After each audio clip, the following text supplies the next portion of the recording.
All right, good evening, Redondo Beach. It's good to see everyone, although it's obviously virtually, but we're trying to do my civic duty of staying in touch with all of you as your state representative in the California legislature. I want to welcome you to our virtual town hall. I see that we are joined by some familiar faces, including Redondo Beach Councilmember Christian Horvath. And so maybe before I go any further, I'd like to give Councilman Horvath an opportunity to greet our Redondo Beach residents here. Councilman? Thank you, Assemblymember Muratsuchi. Yes, I'm here as a constituent, more so than I am as an elected official. So I'm happy to welcome everyone from Redondo Beach. Even though we represent districts, we technically represent everyone. So if you need me during the meeting, I'm here for the time that I can stay. So wonderful, thank you. I think I've really appreciated working with you, Councilman. And many of the initiatives that I'd like to talk about tonight as part of my update on what's been going on in our state capital, as well as how we're serving our beautiful community of Redondo Beach. We are also expecting the mayor, and I guess we can give him the mic when he joins us. So let me just jump right in. This is our opportunity to not only for me to give you a quick overview of some of the issues that I've been working on that are relevant to Redondo Beach, but the main goal of this virtual town hall is for me to hear from all of you, to hear your concerns, for you to ask your questions about anything that's going on in the state capitol. And so I'm going to try to do a minimal amount of talking and turn it over to you so that we can hopefully have a good discussion, a good conversation on the issues that you're concerned about. And I see that we are just joined by Redondo Beach Councilman Nilsner and I. Councilman, would you like to say a few words? Oh, thank you. Hello, hello, everyone. Thank you. Yeah, just, thank you for the invite. Your staff was very proactive. I didn't see the first email, and then another one came in, and then they registered me, and it was great. So thank you for having such a great proactive staff. That's always nice. And just so everyone knows, I'm in District 1 down here, South Redondo, and been here since 2017. Worked together with Bill Brand on a lot of issues. I want to thank you, Assemblymember Muratsuchi, for your ACA 7 sponsorship. I was on the league today, phone call, and that, as everyone knows, the ACA changed to the state ballot initiative. It's got title summary. We're all getting signatures now for it. I'm actually the LA County lead, so if anyone wants to sign it, let me know. I got some petitions to sign, and it's all about local control for housing, and we really want to thank you for actually and standing up and saying something, not just saying no, but actually saying something against a lot of these bills. And that makes a big difference. So thank you very much. All right, thank you, Councilman. And so I'll be talking about that. Obviously, housing and local control is one of the biggest concerns that we've been hearing from our Redondo Beach constituents, and so I'll be touching on that. Let's see. I don't see any other. Again, we're expecting the mayor at some point, but we'll turn it over when he's able to join us. So let me just give a quick overview.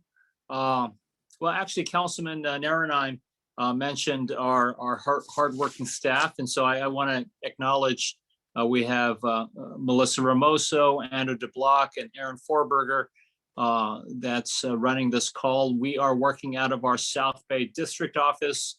And maybe if Aaron or Andrew, if you can post our contact information, our phone number, our email addresses, if we can ever be of service to help you deal with any issues that you need help with, please contact us. Our office is located in Torrance, our South Bay office just south of the Del Amo Mall. But of course, we try to get out to Redondo Beach as often as I can. So with that, let me just give a quick talk on some of the issues that I know have been of concern to Redondo Beach residents that we've been hearing from all of you. First of all, of course, I got to start with COVID. Just a few weeks ago, I saw the news that the state of California, has the lowest COVID infection rate in the entire United States of America. And, I think we can all pat ourselves on the back for, dealing with such a ongoing, challenging time. But I want to encourage everyone, to get your vaccinations, wear your mask, especially when you're indoors, and all that other good stuff that I know that you hear probably too often, and I won't be, repeating now. But, I think because of the state's low COVID rate relative, especially to the rest of the country, of course, we need to continue to be vigilant. I just was talking with someone with the sheriff's department yesterday, and he was telling me that we are definitely seeing signs of a possible fourth wave, as people are starting to spend more time indoors. We're hearing more cases of breakthrough cases among the fully vaccinated. I know my daughter's middle school has been having some COVID cases, outbreaks. And so, obviously we all know that this is an ongoing pandemic, and so want to encourage everyone to continue to be as safe as possible. But because of the state's relatively low COVID rate, our economy, while, many people continue to struggle with all of the economic challenges that the pandemic has forced on us, we're seeing an interesting situation statewide. Those that have been able to work from home, those relatively well-to-do, they've been doing relatively well, and that's been reflected not only in terms of our economic recovery, but in terms of the state tax revenues that's been coming into our budget. We just had an estimate today from the legislative analysts projecting another year of a state budget surplus, and so we want to make sure. I want to make sure that we're spending those taxpayer dollars well on priorities like our schools. I know that Redondo Beach schools are among the best, not only in the South Bay but in the state of California, and I want to make sure, as a former school board member myself, education is always one of my top priorities, and I want to keep fighting to make sure that our schools, our Redondo Beach schools, are well funded and continue to be providing a great education for our kids and for our community. But of course, in terms of the impact of the pandemic on our local residents, one of the biggest impacts has been on issues related to housing and homelessness. Speaking of housing, there's been some controversial bills that Councilman Narenheim referred to earlier, perhaps none more controversial than Senate Bill 9, which is a bill that basically is trying to take away local control from cities, and require that if an owner occupant of a single family lot wants to divide their lot to build a duplex with accompanying accessory dwelling units, that they would be allowed to do so.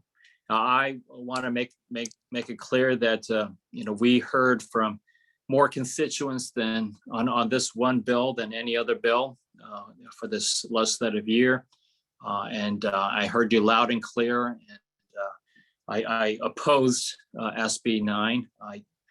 As a former planning commissioner in the neighboring city of Torrance, I strongly believe in local control. I believe that cities, spend a lot of time, put in a lot of thought into planning responsibly for growth and development, and that while we do need to build more housing to address the affordable housing crisis, it should not come at the expense of local control. It should not come at the expense of cities being able to responsibly plan for the impacts on traffic, on water and sewage and other infrastructure, as well as on school enrollment and other quality of life issues. And so for that reason, I oppose this bill, but unfortunately the bill SB 9 did pass out of the legislature, and it was signed by Governor Newsom. It remains to be seen what the impact of this bill will be on our neighborhoods, but I will continue to keep a close eye on how it plays out. But in order to, this was just one of several bills that have come out of the state capitol in recent years, where this is all part of the overall effort to address the affordable housing crisis. Economists are advising the legislature that we have an affordable housing crisis that is, in the big picture, being driven by simple supply and demand, that we just don't have enough housing supply overall, and that in order to make sure that our children and our grandchildren will have an opportunity to be able to buy homes, in the communities that they grew up in, that we need to try to build more housing. And so, but as I stated earlier, I believe that more housing should not come at the expense of local control. And to that effort, to that end, I worked closely with your Redondo Beach Mayor, Bill Brand, and members of your city council to introduce Assembly Constitutional Amendment 7, ACA 7, which is a constitutional amendment that is seeking to restore and to clarify that local land use and zoning decisions should be within the exclusive jurisdiction of cities. Again, on the basic common sense, understanding that cities know best, what the unique circumstances are in terms of how your cities should be run, how they should be planned for, and that Sacramento, the state capital, should not be imposing any one-size-fits-all solutions that affect the diverse range of communities and cities throughout the state of California. So this ACA 7, as you might imagine, it did not move very far in the state legislature, but your Mayor Brand and Councilman Narenheim and others will be taken over from this effort and try to take this directly to the voters. And so maybe Councilman Narenheim can talk about that later in terms of how that effort is going to go. But again, this is an attempt to reassert, restore local control, so that if and when we do build more housing, that it should not, it would not come at the expense of cities' ability to responsibly plan for where and how that development should take place.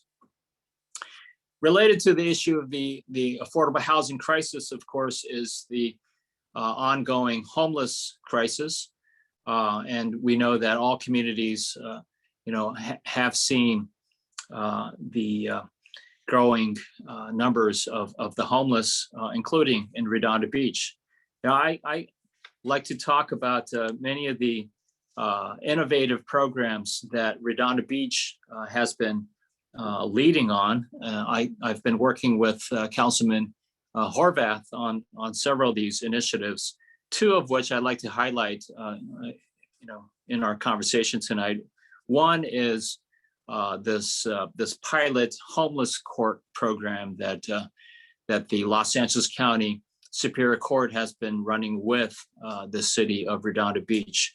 This has been such a great program that I'm trying to take it statewide, try to make sure that that there is permanent ongoing funding to support this homeless court program. But what it basically is that it's taking people that may have been arrested for relatively minor quality of life type violations, whether camping in public spaces or having to urinate on a sidewalk. I mean, something like that I know that may be extremely disturbing to residents of Redondo Beach, but ultimately, I think we shouldn't be criminalizing poverty, so we're using these homeless courts not to punish people for being homeless, but to use it as a intervention point to provide wraparound services to try to help the homeless get back on their feet and get their lives together. So these homeless courts, they bring together county and nonprofit mental health services. It brings substance abuse services. It brings job placement, housing, counseling, and placement services, all as part of this coordinated wraparound effort to try to help these people get off the streets, get off the sidewalks, and into housing. We know that there is a dire shortage of affordable housing, and so Redondo Beach has also pioneered this pilot project using what are called tiny homes or pallet shelters. If you've visited the Redondo Beach pilot program, they have what looks like kind of like these aluminum tool sheds that are equipped with beds, even a small air conditioner when things get really hot during the summer. I had a chance to visit the Redondo Beach tiny home shelter project along with Councilman Horvath, and I think it is a good example of how communities can try to responsibly and humanely deal with those that are living on the streets and on sidewalks, on the beaches in Redondo Beach, and try to help them get back on their feet. Next issue I want to quickly touch upon is the Aes Power Plant. We all know in Redondo Beach, this has been an ongoing issue for ever since 2010. The State Water Board first announced that they were going to be shutting down all of these coastal natural gas power plants that are used basically as backup. They're called peaker plants, where they're fired up every once in a while when there was a shortage of power, when the state regulators feel that there are communities in different parts of the state that are at risk of running out of energy, and in order to try to make sure that every community, when you flip the switch, that the lights would come on, and to provide a steady source of electricity. They've continued to extend the lives of these coastal power plants that have been found and pretty well documented to have a tremendously adverse impact on not only on the coastal communities where these power plants are located. I mean, the Aes Power Plant is one of the biggest sources of toxic pollutants, particulate pollutants, air pollution that unfortunately is affecting the surrounding Redondo Beach community. And so, I've been working with the mayor and city council of Redondo to try to shut down this AES power plant as soon as possible. We've gone through 2 rounds of negotiations with the State Water Board, but unfortunately, the voices of those that feel that it continues to be necessary to ensure electricity reliability throughout the state, that those voices have prevailed thus far.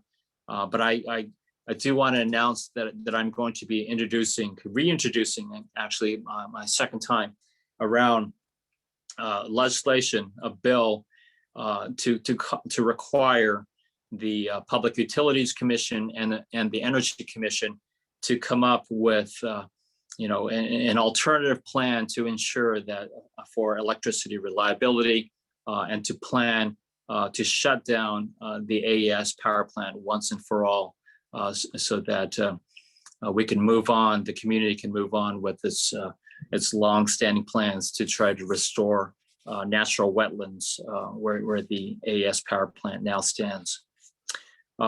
So those are some of the issues I've been working on. I mean, there are others like, of course, I mentioned funding for our schools, making sure that all communities have access to affordable, reliable broadband service. That's another issue that I've been working with Councilman Horvath on.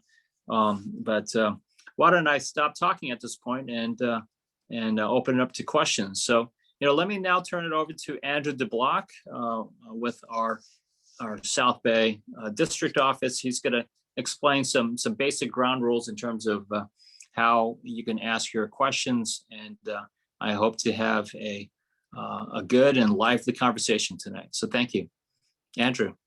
Thank you all again for joining us this evening. We're going to have an opportunity now for a question and answer period.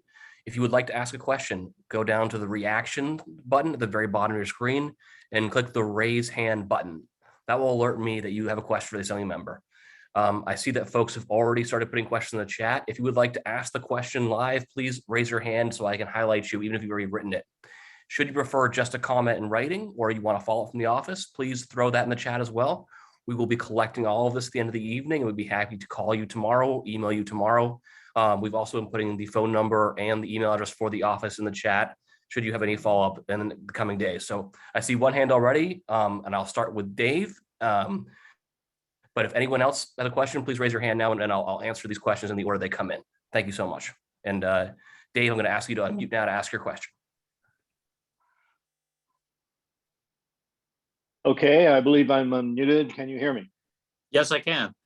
Excellent. My question has to do with the state bullet train. I think it's obsolete and should be shut down. It was a good try, maybe or maybe not, but it's just gone now. Let's shut it down. Yeah, that's my question. Yeah, Dave, I agree with you. When we first had the proposition to build the high-speed rail from LA to San Francisco, I thought it was a great idea. It was originally estimated with a $9 billion bond, but since then, I mean, the costs have been escalating out of control. I believe that I continue to be a strong supporter of trains and public transportation, so that we can try to make it more convenient for people to get out of the cars and to be able to commute on rail. We need to prioritize the LA Metro. A couple of years ago, I delivered over $230 million to extend the LA Metro to Torrance, so that we can continue to build upon on public transportation. Yes, I think we're trying to come up with I'm pushing for an exit strategy for the high-speed rail.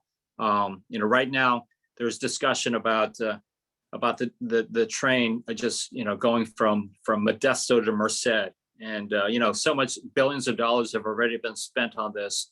But I think we, without wasting the money that's already been spent, if if we can focus on completing that leg and then reprioritizing limited taxpayer dollars on public transportation that would have more ridership, like the LA Metro, that's what I support. All right, Andrew, next question. Our next question is Brianna. Brianna, I'm going to unmute you now so you can ask your question. Hi, I'm Muratsuchi. Good to see you. Hi, Brent. So my question might be along similar lines. I would say that I actually support the high-speed rail project, and I think, as you mentioned, like anything that can help to reduce costs is probably what we need, just because we see in the US that cost for building transit is just astronomically high compared to other countries like Spain, for example. So we need to figure out like what it is that makes other countries a lot more cost effective and how can we adopt those changes. But yeah, my question, so I had seen that you recently went to Glasgow for COP26. I wanted to ask about some of your major takeaways from that, and along those lines, kind of like what we can do within the South Bay to increase other transit options that are not car dependent. Fossil fuel emissions are a huge contributor to climate change. So can we see projects in the future like building out protected cycle networks or rapid bus transit, things like that? Yeah. Yes, thank you, Brianna, for that question. So I did have the privilege of being part of a California delegation that went to the Glasgow United Nations Climate Change Conference in Scotland. Just got back this past weekend, and like so many of us that have had the opportunity to travel to countries in Europe or in Asia, so many of these great cities in the world, they have these great train systems, where I was able to get around from Edinburgh to Glasgow, riding the trains. I never had to get into a taxi or an Uber. I was able to get around by train, and so every time I see that when I visit other great cities in the world, I'm always left wondering, why can't we do this here in America? Why can't we do this here in Los Angeles? I guess cities on the East Coast like New York City, are have been doing it, but California and Los Angeles especially has been woefully behind in terms of our efforts to cut down on greenhouse gas emissions. We know that over 40% of all greenhouse gas emissions emitted in the state of California comes from cars and trucks. And so it's critical that if we want to save our planet and reduce our reliance on fossil fuels in order to cut down on greenhouse gas emissions, we need to continue to build on our public transportation systems. So I'm going to continue to push to prioritize the LA Metro efforts. The Green Line extension in the South Bay down to Torrance is supposed to be completed by, I think the last estimate I saw was 2025. I'm not sure what impact COVID has had, but that project is definitely on LA Metro's 28 by 28 list, 28 projects to be completed before the 2028 Los Angeles Olympics. I know that sounds incredibly too slow, but at least it's within the near future and definitely within our lifetimes. And so I look forward to supporting projects like that. I also wanted to share, one of the most hopeful experiences I had during my trip to the climate change conference was an opportunity to tour a offshore wind project in Scotland. And before any of you start raising concerns about windmills, blocking your views and causing noise or other issues off the coast of Redondo Beach. We're talking about these floating offshore wind projects that are located like up to 30 miles out from the shore. So you can't even see them from there's no visual impact, and there's certainly no noise impact or any other issues. We're not talking about electromagnetic fields coming out of these windmills. They're just too far out. And yet, Scotland again is a great example. They are already close to 100% clean renewable energy when it comes to their electricity generation. This ties right back to what I was talking earlier in terms of the Aes Power Plant. How great would it be if we can get more floating offshore wind to speed up California's efforts to get to 100% clean renewable energy, clean renewable electricity, and being able to shut down these natural gas power plants like the Aes Power Plant. So that is my goal. Brianna, thank you for asking that. Of course, there are so many other issues, so many other things that we need to do to phase out our reliance on fossil fuels and to transition to clean renewable energy. But I'll leave it there for now. So thank you, Brianna. Andrew, next question. Great. So there are no more hands, but I do have some questions in the chat. Okay. Bill Baird, if you would like to ask a question, you can raise your hand, or I can read it out of the chat for you, sir. I'm going to go ahead and read it because I don't see a reaction from Mr. Baird. He says, where does RHNA, the Regional Housing Needs Allocation, get its authority? What can we do to eliminate their mandate? Okay, so the Regional Housing Need Allocation, for those of you that may not know, it's a number that the Regional Southern California Association of Governments, together with the State Department of Housing and Community Development, they come up with these numbers, these requirements in terms of cities needing to plan for the building of housing for different income levels. And what this basically is that it's part of a big regional housing planning effort. Again, the basic idea that we have a housing crisis, especially affordable housing crisis, that is directly tied to the lack of housing overall.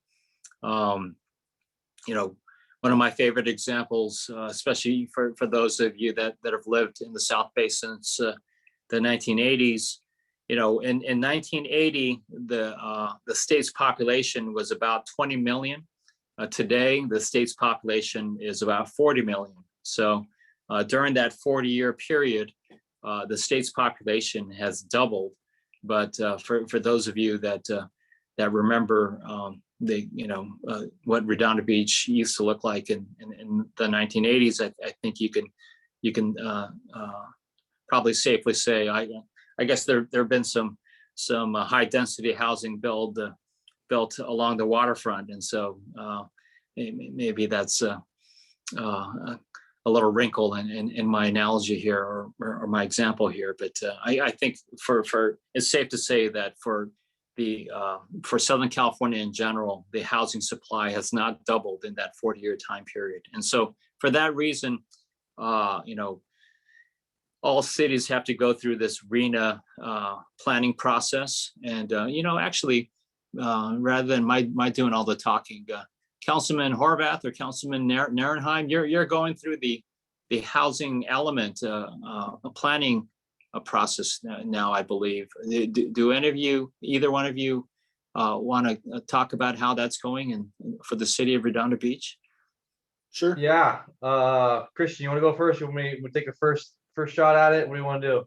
Yeah, I'll start. This is every city. It's not just Redondo Beach. We all had to basically by, I would say, late June or early July, we had to hand in a draft housing element, which is based on the topic that you were just discussing, the how to absorb the RENA numbers that come down from housing and community development at the state level to here at SCAG, and then SCAG allocates them to each of the cities.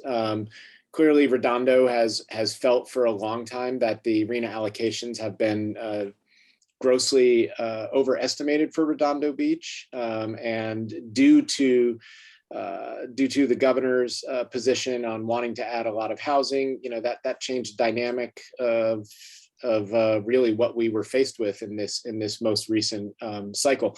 So our housing element, our draft element, when it did come back recently from the state with their comments, from HCD with their comments, and that is now gone on a 3-2 vote back to HCD for their review, as has every other city. And then we will, I guess, wait to hear from them sometime in the coming weeks, or by the beginning of the new year. That's it in a kind of a nutshell. Mm-hmm. Yeah, I would also add that, I saw the comment in the chat that this HCD, the state agency, really goes through the fine-tooth comb and approves our zoning on a parcel by parcel basis. And one of the requirements they had this time around was while there's no requirement for affordability in RENA or the process that we move forward, meaning we don't zone for affordable and low, highly affordable and affordable housing. They determine that the affordable housing comes through density. So you can't get really dense housing projects on a small parcel of land. So they really wanted to see very large dense projects on large parcels. So 35, 40, 50 units per acre. And that's not easy to do. You got to find the right places to put it, and otherwise they'll reject it. And they're very strong, and they have now a lot of tools at their disposal. So it was a tough process for us and every city to go through. And like both you guys said, Redondo Beach, our last RENA number was 1396, so 1,400 units we had to zone for. Now, to put that in perspective, the city of Torrance, which is, you can fit the entire population of Redondo Beach and 10,000 people inside of Torrance. That's the density, different level of density. They had a RENA number of around 1,600 at the last cycle. City of Hermosa had a RENA number of 2 because they weren't allowed to give 1 or 0. So by us getting 1,400, and we produce housing, a tremendous amount of housing, around 80 units, net new units per year. So a lot of different factors. The formula needs to be worked on, and it's we're ahead of the curve in other cities. So the city and the city council did a great job of getting ahead of the curve in other cities. Yeah, and I think just kind of pinging off of what Councilmember Narenheim just mentioned, Redondo has done a really good job through all the cycles of creating a lot of different housing. So there are, from R1 all the way to high density multifamily, mixed use. We have liveaboards in the harbor. So where our frustrations lie is in that Redondo has done its job, whereas other cities, and we take issue with even some of our surrounding sister cities, have not. And it seems we've taken the position that it seems like we've been penalized for doing better. And that's frustrating. So I think a lot of our internal discussions and positions that we've taken have really stemmed from that, not a lack of desire to create affordable housing. As a matter of fact, to Councilmember Narenheim's point, the reason why there needs to be greater infill density to achieve affordability is simply because of the cost to build housing. And we actually did a very in-depth study session, if you will, over many months, because we're creating an inclusionary housing or an inclusionary zoning ordinance here in Redondo Beach to basically say, if you are going to build, especially at certain density levels, you will automatically be required to create affordable housing units as a part of that. And our hands are tied in many ways by the state, but it is complex, and that's why, as we found out, to try to say if you're going to build a 7 to 10 unit building, to make one of those units affordable sometimes can totally upend the entire process, because it then throws the financials out of whack for that potential property owner. So it's complicated, but I know from my perspective, I would love to see more affordable housing, more permanent supportive housing in general in all our communities. Yeah. Thank you. I would just add that, people should keep in mind that these are, bottom line, they're still planning exercises. I mean, there's nothing that actually requires the properties to be built, because you can't compel, you can't go against the market, and so that cities just need to fulfill their obligation by zoning and planning for housing at the different income levels, but it's a whole nother issue as to whether they actually get built. But I think Redondo, to its credit, I mean, you have already planned like the major housing project at the South Bay Galleria. I mean, did HCD, the State Department of Housing, did they at least give you credit for that? No, they didn't. And the reason why is because we had that project fell into our last cycle. And so we got credit for the last cycle, not this current cycle. And to add to that, Assembly Member, what's crazy about that is one of the things we did, conditioning that particular project with 300 net new units on the Galleria project. We reconditioned that for 20% affordable or 10% highly affordable. It's not something we had to do. We said to the developer, if you're going to put this here, do these impacts here, then this is what we want at minimum. No other city around us are doing those kinds of things. And to Councilmember Horvath's point, we're doing an inclusionary housing ordinance. The only affordable housing that's been built in Redondo in the last 10 plus years has actually been in the coastal zone. It's probably longer than that, and that's within the Coastal Commission created zone, which is mandated by law. So, yeah. And you have to give a little bit of credit to the Galleria people, because talking with them over the 3 or 4 years before that even came about, they were actually willing to engage in that conversation. They even met with myself and permanent supportive housing developers. They were willing to, they were talking with Councilwoman MD about workforce housing. They were really interested in trying to get to somewhere. And so ultimately, the council did go with the 20.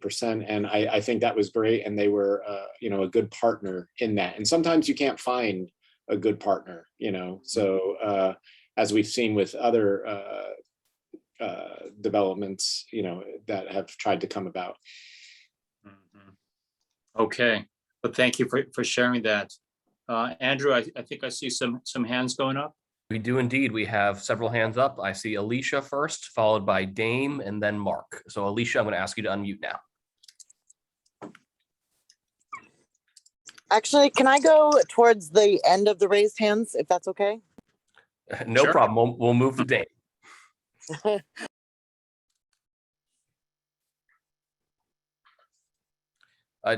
Dame, I'm asking you to unmute now. Go ahead. All right. Hi, my name is Jennifer Marshall, and that's my Twitter handle, Dame JE. Okay.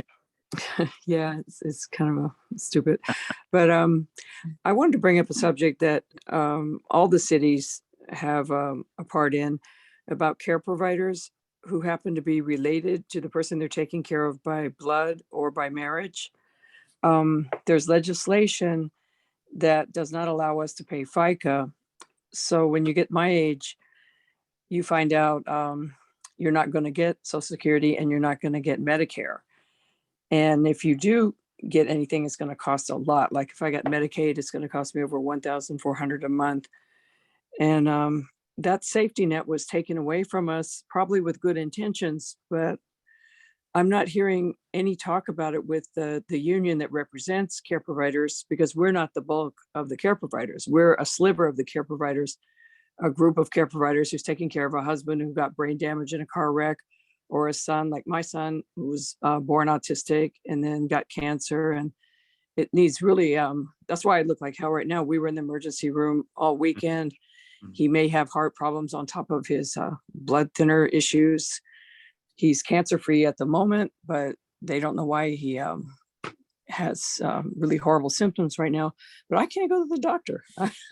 And he may have gotten his blood problem from me. It's called G20210A factor 2 mutation. It's common to get blood clots during chemo, and then you'd go off the blood thinner when chemo's over. When he did, he still kept fainting and having ambulance rides. And I've been saving that off for myself by just eating aspirin for a couple decades. And I can't get tested. I can't get a mammo. Well, I need an MRI actually. I can't get anything done. So I know I'm not the only care provider, because I've published on Twitter copies to Ted Lieu and Senator Padilla and to you, letters from a Donette DeSantis, emails from Donette DeSantis that pretty much spell it out. It's cold-hearted sounding, but I really respect her. I like her a lot. She gives me lots of information for decades. She's helped with James's timesheet problems with in-home supportive services. And she's saying what is actually true. You are not entitled to a safety net by the way the law is written, and the way it's always been that way. If you are a parent or you're related by marriage, you cannot have the safety net. You can't pay FICA. I've been trying to force the IRS to let me pay FICA. And I think I'm the only person in the United States who's gotten hung up on by attorneys when I say I want to pay taxes and they won't let me. They're like, are you insane? They're like, no, I have 35 points. You need 40 to get Medicare. I've been working 32 years as James's care provider, but I got 0 points for each one of those years. You usually get 4 points a year. I'd have well enough if I was taking care of someone else's son. And that brings me to the example I use on Twitter all the time. If I switch children with another mom like me, I take her autistic son and she takes mine, we both suddenly will get to earn Medicare and Social Security. Or if you switch husbands, like if you both have husbands who are brain damaged in a car wreck, you switch husbands, you're going to click that button when you do your timesheet that says, do you live with the person you're taking care of? And you're going to get to click, no, I'm taking care of my friend's husband. She's taking care of mine. And then suddenly the doors are going to open up to you. You're going to be able to earn Medicare and Social Security. And it shouldn't be that way in a society. You shouldn't have to get rid of a family member. And also, a point I'd like to make is I get told you're saving the state millions of dollars by taking care of James in your home. And I'm like, well, they aren't grateful. They're going to let me die in a cardboard box on the street. You know, I would like them to show a little gratitude. It's like, yeah, thanks for making our job easy. We know you pick up the tab for 2 or 3 other workers. Like when it's 5 o'clock, I don't go home. 3 o'clock in the morning, I take him to the emergency room where a regular IHSS care provider is going to clock out. I take up all those extra hours that he doesn't get because you only get a maximum of 283 hours a month.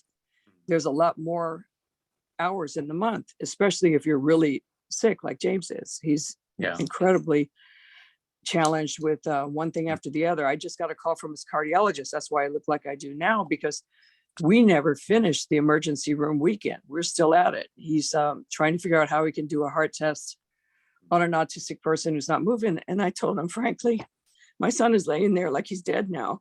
Do the test now. He's not going to wiggle because of autism. He is so sick right now. Go ahead and schedule the tests. You're not going to have the normal problems of wiggling. That's not going to happen. But I sat by his side through chemo when you're told things like, well, because your son's autistic, he's not a candidate for chemo. And I go, well, I'll do it. And they go, well, care providers don't get paid if you work in the hospital.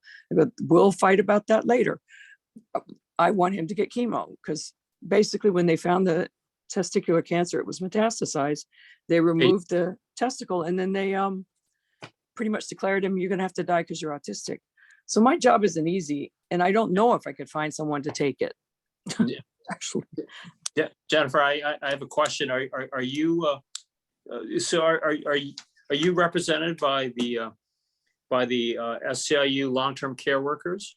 I didn't join the union, but Donna DeSantis, the lady who I've sent you clips of emails from, she found another worker like me who said, you don't have to join to pay $1 a month to get healthcare. So starting December 1st, I'm going to get their healthcare, whatever that is. But I have a situation, like I had a surgery on my breasts about 20 years ago. And in 2016, I was told, you're getting Medicare next year, whoopee. So we'll let you not pay for healthcare next year, and we won't fine you $600. When you go to the taxes, you'll be fine. That year came around, it's like, uh-oh, you're not going to get Medicare because you only have 35 points. You need 40, and you're never going to get those 5 other points unless you stop taking care of James and go get another job. Yeah. And James was found to have cancer. Then I was like, I'm not going to leave him alone like this through this thing. But no, I didn't join the union because they won't answer me. They were very rude to me. And they said to me, I said, well, what have you done about our situation, about the care providers who are related to their, the client? And they said, we're doing all we can. I said, but can you give me a specific example? Like, when was your last meeting with, and who was it with? And was it televised? And they said, it's none of your business. That's what they said to me.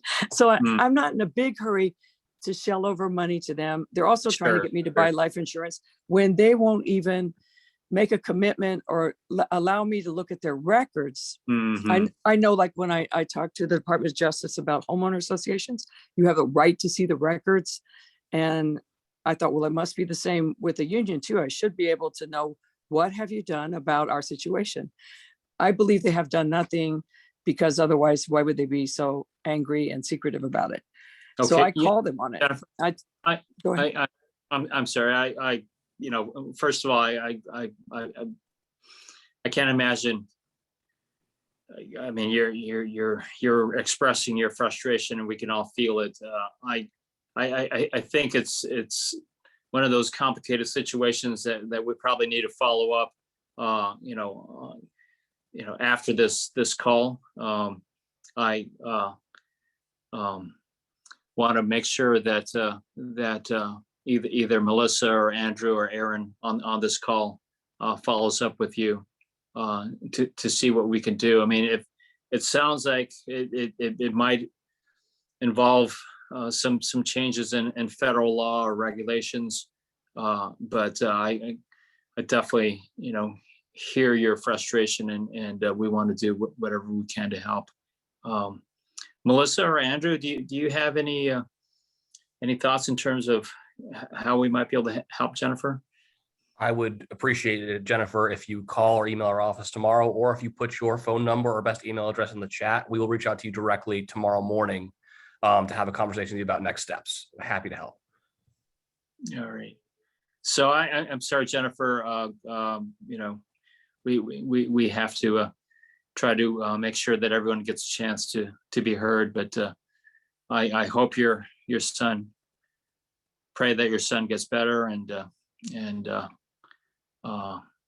we'll do the best we can to try to help you out. All right. So thank you for sharing. Our next friend is Mark, and then we'll have Alicia go after Mark. Then I'm going to ask you to unmute now, Mark. Okay, thank you, Mark Ford. I actually typed my question out in the chat here, but it's regarding drought and water management, and I would say particularly from the Sacramento or state point of view. I mean, my personal opinion is that, coastal communities, we could do better, in particularly in water management, with purifying seawater. I just see that as something in years ahead that may be really needed, as there just isn't any more water being manufactured, so to speak.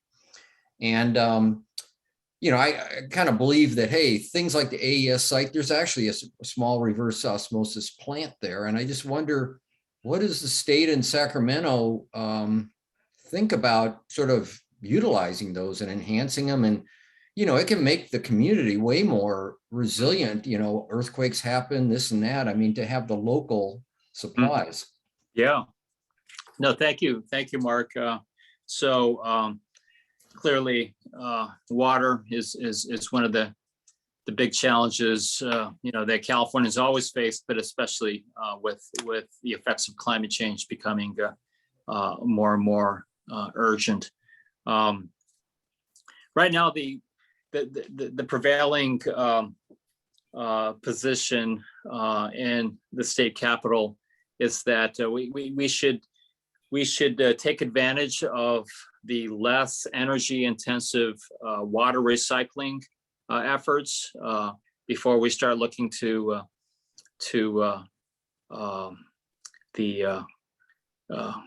I believe reverse osmosis is similar, if not the same, to the desalinization plants, such That's as what it is.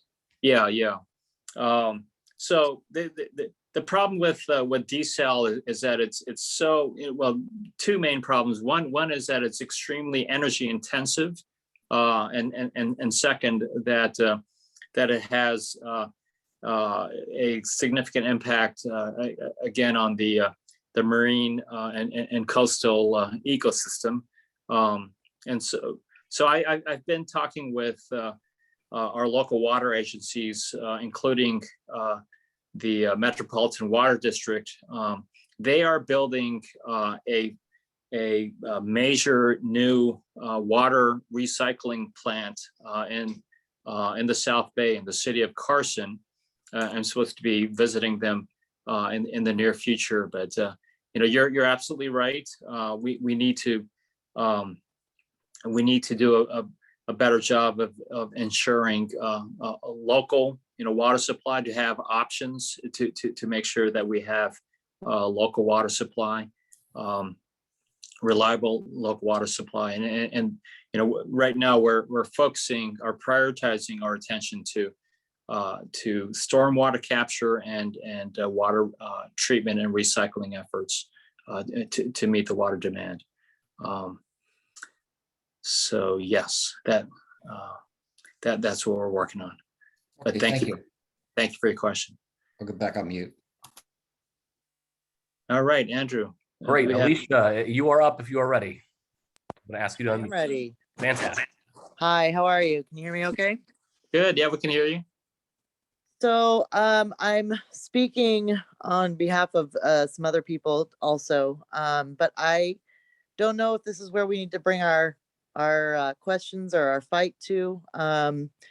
So there's a group of parents that are fighting the vax mandates and have been fighting them at the school district. And the school district has been basically just appeasing us and listening to our comments, but not fighting for us. And someone actually told me the other day that, we need to take the fight somewhere else. So I need to know that the city I live in is going to maybe support us on a choice for these mandates. And,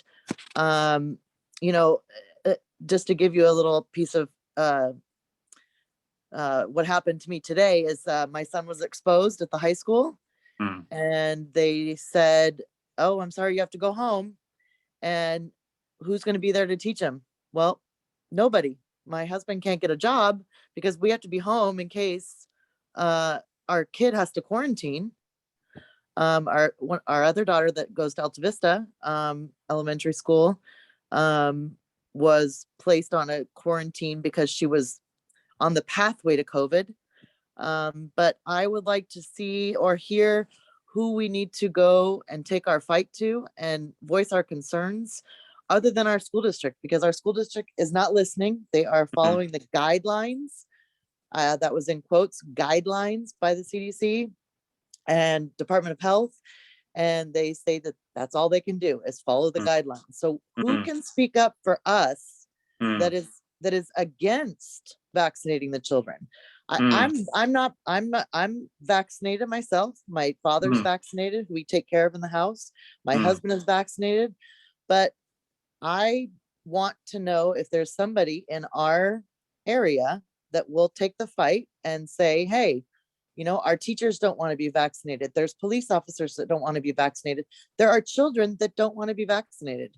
So who can speak for them? Nobody. Nobody's speaking for them. There was a big rally, you know, in was it Hyde Park or I'm not sure exactly where, but there's a big rally. And I know that there are people here, not on this meeting, but in this city that are pro, and there are people that are against. And I just want to know if someone is going to be able to fight for us. Well, thank you, Alicia. You probably get the award for asking the easiest question of the evening. It's you know, obviously this issue of vaccine mandates, it's one of the most divisive, most difficult issues, you know, that we're facing not only in Redondo, but throughout the state, across the country. You know, I'm glad you mentioned that you know, you believe in the vaccine for yourself and for others in your family, because I mean, you know, my belief is that the science is clear that getting vaccinated is the best way to try to get back to normal for all of us. And so, you know, we're not just vaccinating, you know, getting the vaccine for ourselves, but we're getting vaccines for those around us. You know, as a parent, I hear what you're saying, that you know, there is I know people that have not vaccinated their children. They want to see, you know, more long-term test results in terms of the impact of the vaccines. But I think it's been if you look at the data, I mean, there's you know, millions of people that have been vaccinated all around the world, including children. And I think, you know, while we still don't have the long-term data, the vaccines have been studied as you know, perhaps as much as any other vaccine at this point, in terms of the number of doses that have been administered and the number of adverse cases. I mean, I know that you know, you may be able to cite studies you know, that may contradict what I'm saying, but I guess the bottom line is you know, I do believe that we need to follow the science, and that we need to encourage as many people as possible to get vaccinated. You know, if you agree with the other mandatory vaccines for our kids, I do believe that we. So I see you shaking your head. I'll let you have the last word, but that's kind of where I'm at. Well, so I'm asking you, is I obviously know what your opinion is of the vaccine, but my child being vaccinated has nothing to do with you and you getting COVID. But I don't want to argue about that. I need you to tell me, who do we take it to? Who is going to speak up for the people that do not want our children vaccinated? Who do we take it to? Who do we talk to? Because it's obviously not you, because you don't believe that that's where we need to go. So who is the next person I need to talk to about vaccinating my child to protect yourself or the person sitting next to you? Sure. Well, I would say that you know, these requirements are you know, first coming from the LA County Department of Public Health. If you're not happy with the mandates and requirements that are coming from the County Department of Public Health, then you have a democratic right to petition the Board of Supervisors. I suspect the Board of Supervisors, it is my understanding that the Board of Supervisors would, you know, is also strongly supporting children getting vaccinated. And so, ultimately, you may have to maybe run for office yourself and make your case. I'm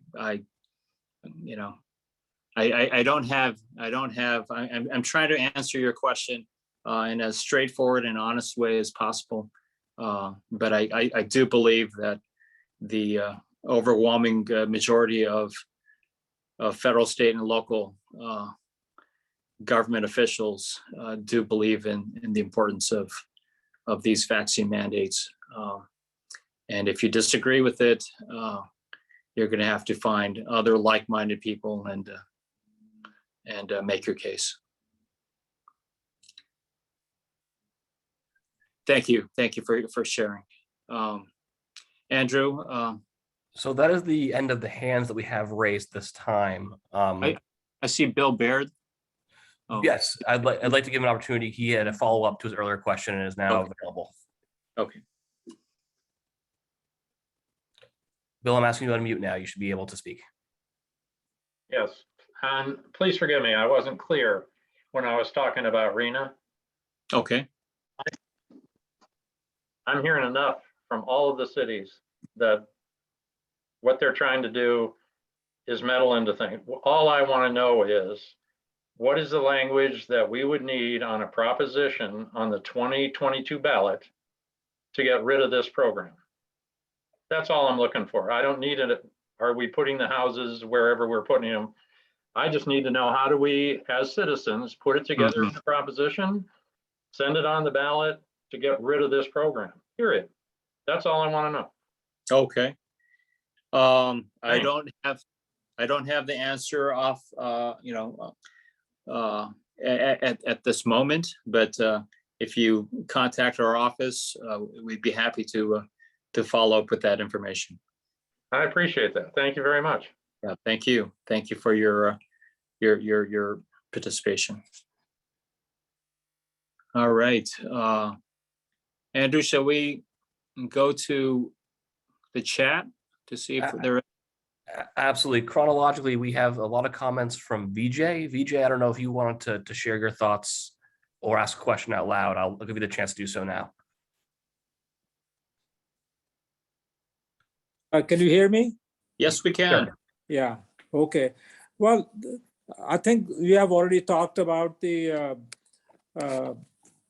SCAG rule that is pretty much compelling the North Redondo to add more housing.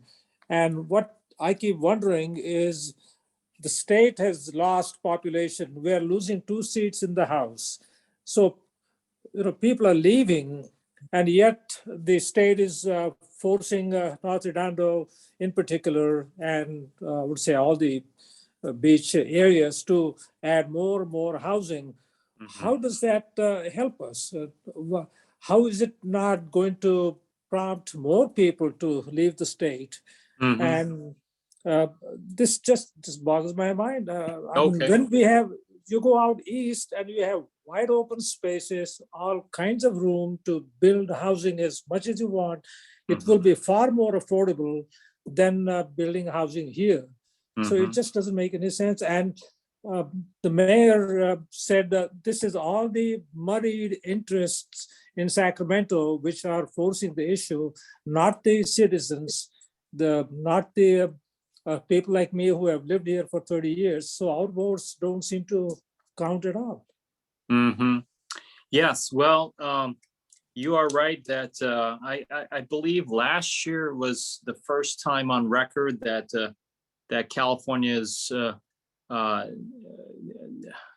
net population, there was a net population loss for the state of California, but I believe that was the first time since the records have been kept. But the reason why there is this push to build more housing is because most I think we need to look no further than the the cost of housing, what it costs, for especially for young people now, to be able to, not only buy their starter home or their first time condo or townhouse, but for people to rent. I know my young staff that works in our South Bay district office, they're having a hard time paying the $2,000-3,000 a month rent that is being charged for 1-bedroom apartments in the South Bay. And of course, that same reality applies to our teachers and our bus drivers, and to so many people that we rely on to keep our communities and our society running. So I hear your frustration. I think it really is this conflict between those who are lucky enough to be homeowners, and we're seeing our home values just rising and rising, and that may make us feel good because we're sitting on a nice retirement nest egg, should we ever need to draw on that home equity. But it's for the people, especially our children and our grandchildren that may grow up in Redondo, that may grow up in the South Bay, but it's becoming increasingly impossible for them to be able to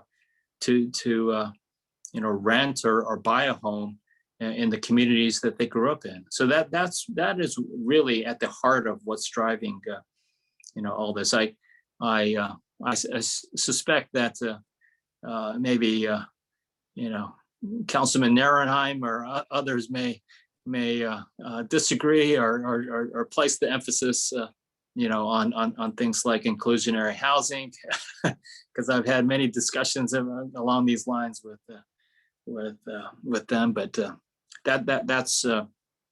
that's my understanding of the reason why there is such a big push for the RENA numbers. But Vijay, did you want to follow up on that, or did you have another question? Yes, I'm afraid that really still does not answer the question. Yes, we want affordable housing. We don't have an argument about that, but why not build affordable housing and more housing in areas where the cost of construction will be less? If it costs you $1 million to buy a 3-bedroom or a 4-bedroom condo here by tearing down a single family residence and building 2 or 3 units, I bet it costs a lot less to build it in, say, Murrieta or somewhere 30 miles or 40 miles east. Why not use common sense and build more housing in those areas? A lot of people are working from home, and the more housing we build out in the east, more companies will be encouraged to have satellite offices closer to them.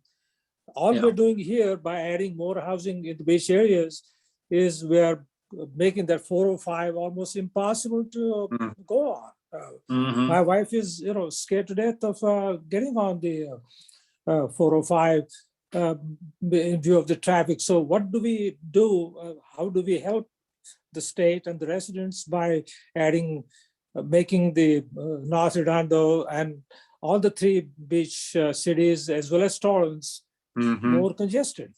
Yeah, the simple answer is, the state is trying to build more housing where there are more jobs.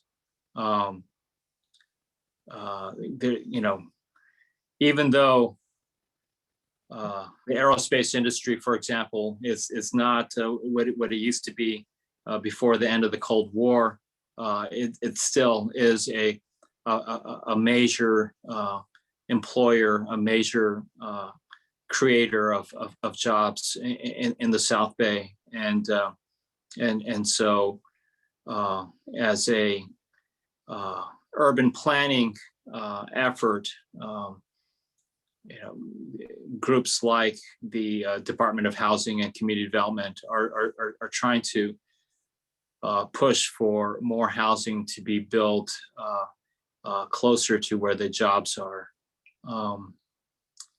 But you're right. I mean, we're hoping. I'm hoping that with some of the work cultural changes that we've seen from the pandemic, that we'll see more people being able to live in more affordable areas. I mean, one of the problems now basically is that everyone, if they had a chance, if they had a choice, everyone wants to live close to the beach. And so, we have the privilege that, we're the lucky ones that get to live near the beach. But the problem for you, Vijay, is that everyone else wants to live close to the beach. They don't want to live in Marietta. They'd rather live in Redondo Beach. And so we're seeing some signs of people. I mean, the number one reason why people are leaving the state of California is because of the cost of housing. You can get a lot more house. If you move to Texas or to Arizona or to Nevada, everyone knows that. And some people, more and more people are choosing to do that. But still, everyone wants to live in Redondo Beach. And that is the fundamental problem that we're facing. Yeah. Great. Thank you, sir. I think that we have time just for one more question, as our allotted times unfortunately come to a close. But please do note that we have captured the entirety of the chat. So anything you put in that chat, we will be able to read later and share with the assembly member. So don't hesitate to drop any additional questions there, and we can follow up with you in the coming days. And with that, I saw Brianna's hand first, and I will ask her to unmute to ask a question. Hi, thanks for allowing me to speak again. So first of all, I just want to, thank you for being sensitive to a lot of the kind of the challenges when it comes to the housing discussion, and especially thinking about specifically challenges facing young people like myself. So again, thanks for taking that into consideration. I wanted to maybe close out or just kind of share on a hopeful note. So I wanted to let you know about a project that I've been helping lead for the past year or so to start a community garden in Redondo Beach. And so it's taken time, and we've been working with the city to realize kind of the vision that we've laid out. And we're really hoping that by sometime next year, perhaps in the spring, we'll be able to we'll break ground, build the garden, and be able to invite folks to be part of it. And so for anyone who maybe is not familiar or hasn't heard about this yet, I can share our webpage in the chat. And we've been working with a local nonprofit called the South Bay Parkland Conservancy. And I lead the committee that has been working on this. So just wanted to put that on your radar. And we'd love to have you and your office involved and potentially speak about, maybe if there's any funding opportunities or something that you might have as well that could help us get off the ground. So thank you. Yeah. Thank you, Brianna. Did you mention the location of the community garden? Yeah, so Redondo Beach does, this will be the first community garden for Redondo Beach, so we're excited about that. It was approved to have a space at Alta Vista Park, just a section that's currently just grass, and there's no use, no specified use on that section of grass. So yeah, we'll be able to put in 26 raised beds and also have a site for workshop spaces and an outdoor sink and demonstrations and things like that. So yeah, just hoping to make it a place that can help build community and increase knowledge about growing food, environmental conservation, like rainwater catchment, like all those types of things that can help people to live more sustainably in the South Bay. All right. And so are you planning to work with the Alta Vista Elementary School so that you can get the elementary school kids to participate in the community garden? So the kind of, that may not be like the primary focus. We know that the Alta Vista School does have their own school garden, Okay. and that's run through Beach Cities Health District's their Live Well Gardens program. So we have connected with Beach Cities Health District as well. They've provided a small grant for us as well. And, you know, I think the programs will be aligned. And so there's definitely an opportunity for crossover. But yeah, it'll be right across the street. So it'll be a place that kids can see and perhaps their families can take part in as well. All right. Well, Brianna, thank you for sharing that. And we look forward to supporting your effort. So thank you. Thank you. You know, Andrew, why don't I just, because I want to make sure that we try to make sure everyone is heard. I just got to run through the chat here and maybe give a quick response before we close at our 7:30 time. So Brianna raised the question. I noticed there was a regional difference between votes on SB9. Most Bay Area inland representatives votes yes, while LA area representatives were split between no, yes, and abstain. I think in LA there are a lot of concerns about not only about local control, but also about gentrification, including in historically low income or Black neighborhoods in like in South Los Angeles. And so that I know that was one of the issues why many people voted no on SB9 in Los Angeles. What do you plan to do about the state forcing the city of Redondo Beach to cram more houses and ready? Okay, so that was VJ's question. We answered that. Abandon the Central Valley bullet train totally. Okay, I agree. We need to focus on building trains where people are, and so I partially agree with you, Dave. I would recommend the books Building the Cycling City. Yes, we need to, we've been talking about building a bicycle path, tearing down the Aes Power Plant and building a bicycle path that would cover the entire South Bay so that people can get around on their bikes throughout the South Bay. What is being done in the state legislature to address the unintended consequences regarding misdemeanors in our businesses? I'm a former prosecutor. I'm very much concerned about the increase in property crimes, especially in the South Bay. I've been pushing for more of a balance, to make sure that criminals are held accountable. But I've been in the minority in the state legislature. Let's see, state law complicated. Agree that RETA number excessive. I agree, Arnett. Drought water management, we answered that. LA, South Bay, huge job centers. Yes. Oh, Brianna answered the question to VJ. I've got to join a public art commission. Oh, okay. Councilman Zain Obaji is on here. I want to acknowledge Councilman Obaji. Grace Peng, energy, imported river water. Yes, it takes a lot of energy to import water from the Colorado River and from the state aqueduct. So having more local water is good.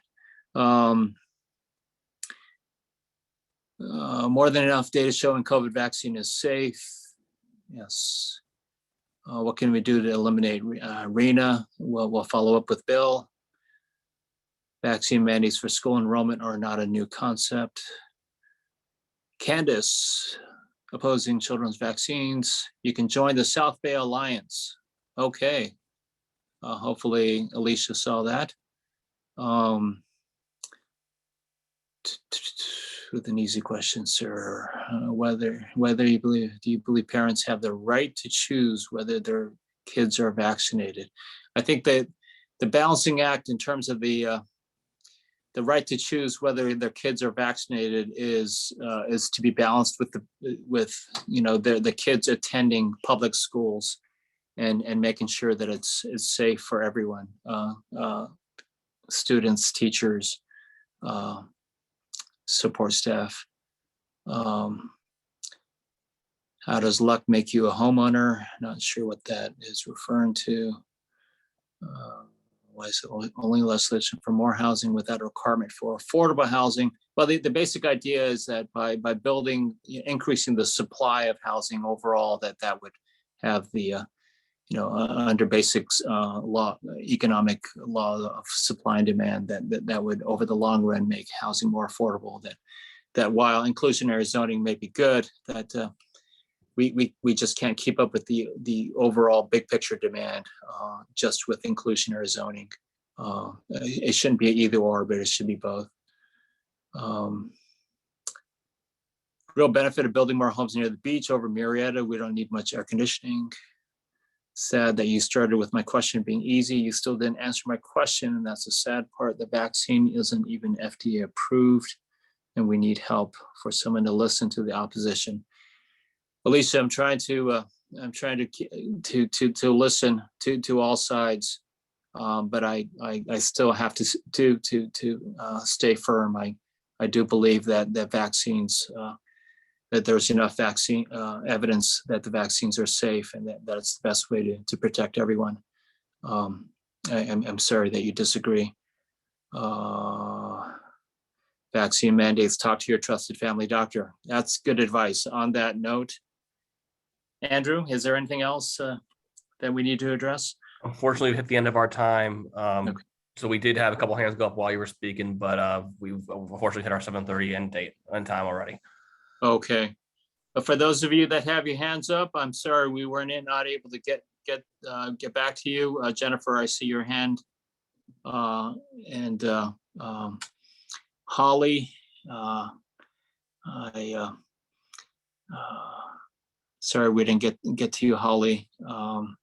But I hope everyone had a chance to be heard.